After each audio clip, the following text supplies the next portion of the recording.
So you have superhuman strength, and you can shoot lasers from your hands. Is there anything I'm missing? Congratulations, Agent Fury. You have finally asked a relevant question. Watch this. On March 8th, a new captain arrives. How do I look? Fresh. So Skrulls are the bad guys, They're shapeshifters. and you're a warrior. Noble warrior hero. But what do they want? That's what I'm here to find out. Don't answer that. War is coming. You can't do this alone. Know your enemy. What aren't you telling me? Would you like to know what you really are? Captain Marvel. Rated PG-13. Get tickets now. Hey everybody, it's Charlie. We got a whole bunch of new Captain Marvel trailer footage to break down, and a concise origin story for her powers that ties her to Iron Man, Howard Stark, and explains why she's so powerful. Like Kevin Feige and Marvel have been hyping up how crazy OP she is, well, her backstory as it applies to Iron Man Howard Stark Easter eggs would explain why that's true. There's a new round of the Amazon giveaway. All you have to do to enter is be a subscriber and leave your favorite Captain Marvel moment on the video. First big thing, couple new shots. You get more of her with Maria Rambeau in her house, remembering her backstory, looking through her belongings. Someone knocks on the door and they act like it's a big threat. It's probably going to turn out to be Nick Fury.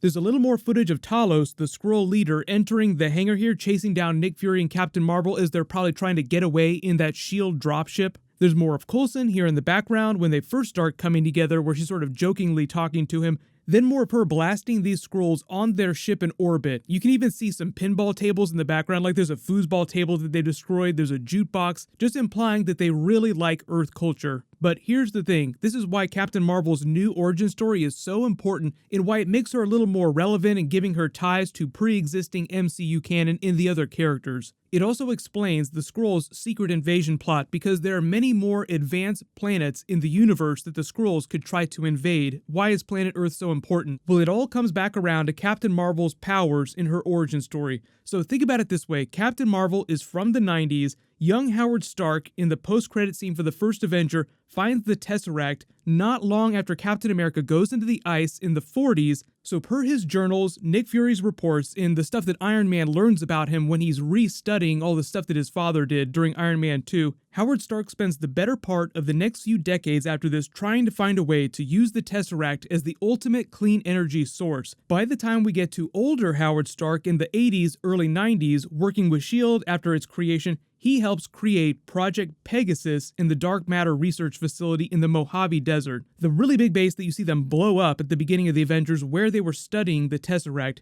So Howard Stark was involved with that in the early 90s before he was killed by the Winter Soldier. We learned about the Iron Man connection to Project Pegasus in this history in that Iron Man 2 deleted scene.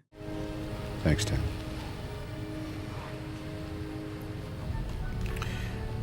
Mark 6, front and center.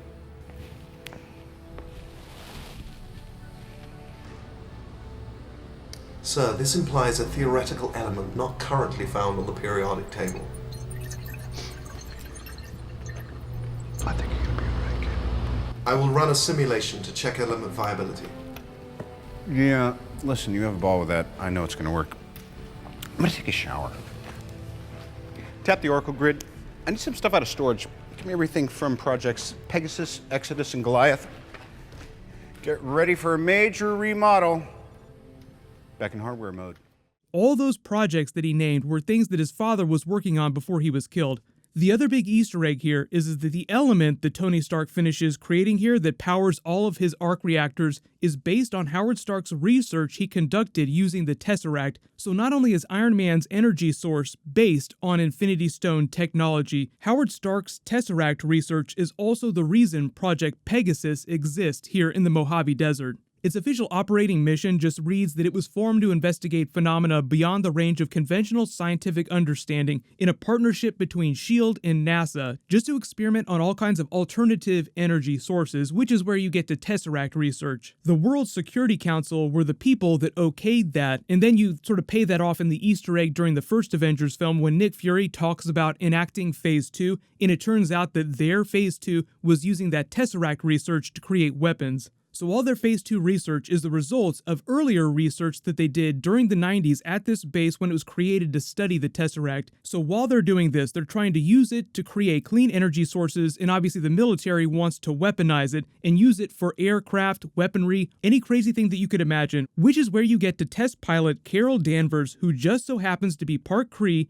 and has the biological potential for abilities and is flying this crazy looking experimental ship. It seems like the Tesseract experiments and all this alternative energy unlocks her powers when they blow up in her face during this wreckage here with this other Kree kind of looking ship. It's hard to tell if this is Kree or Skrull, but she gets into a dogfight, they go down, her energy source that's powering her craft here explodes, and that's what activates her powers. So remember the new Scarlet Witch canon in the MCU. Since Infinity War has come out, Marvel has clarified that the Mind Stone merely enhanced potential that was already within Scarlet Witch. It didn't just grant her all of her abilities or change her biology, it just sort of unlocked everything. So now it seems like both Scarlet Witch and Captain Marvel have a shared style of origin story, although Captain Marvel's powers would therefore flow from the Space Stone instead of the Mind Stone because the Mind Stone was still off planet at this point in time. Look at the blue energy rippling around her when it explodes. Doesn't that look just like the type of energy you get when they destroy the Mind Stone during Infinity War, and then earlier even during the first Avengers movie when they're harnessing the Tesseract to open portals? So it's just a really easy way to tie Captain Marvel to the shared history of the MCU and make her powers relevant to pre-existing major concepts. The idea that Infinity Stones unlock humans' powers. So it's just another big payoff for fans that have been watching the movies since Phase 1. Like, oh, wow, this is the same thing that happened to Scarlet Witch. That's how she got her powers. The other thing about tying her to the Tesseract energy is that would provide a reason for the Skrulls to want Earth so bad, because they find out that Earth has the Tesseract and they want that energy source. Ben Mendelsohn explained that the Kree in the movie have way more advanced technology and weaponry, so the Skrulls would want something to balance the odds. The Tesseract would do that for them.